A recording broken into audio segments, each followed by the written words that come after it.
为着要鼓励民众在生活中加使用客语，客家委员会发行所谓客家币，限定讲要受到表扬的客家家庭，佮通过客语认证，佮有18岁到49岁的民众会当来领，8月就通使用咯。 为着要鼓励客语的传承，客家委员会除了在自治县市推动客语通行语，嘛鼓励民众加做客语家庭考客语检定。为着要进一步促进民众在生活中接触客语，行入客家庄消费，客委会头届甲数位发展部中央银行合作，要来发行28万份1000块的数位客家币。体育上也爱泥演，我体育讲嘛爱放生，迄一个散的，是一个活的、生的，哈，迄做得用的，所以。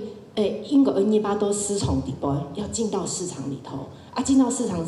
如何进到市场？哦，男人就用跟他就一个客家币，哈，一个。客委会表示，有3种身份通领到客家币。第一种是受表扬的客语家庭成员；第二种是114年有通过客语认证的；第3种是18岁至49岁的民众，通透过登录用抽考的方式来摕到。客委会表示，客家币有和11个县市合作，会当伫咧客家庄内底有大眼讲学的店家消费。有店家表示，家己真期待客家币的发行，希望透过自然的互动来增加讲客语的习惯。很多的家长因为有点断层的关系，就是比较不会教小朋友讲到自己的母语客家话这样子。尽可能的，我们都会推动一些地方的活动，来带我们的客家庄的小朋友，甚至于外县市小朋友来认识我们客家庄的文化，怎么讲客家话。 客委会表示，民众领到客家币了后，只要提出客家币 QR code 互店家扫，就会使哩。使用期间对8月初1开始到明年6月30。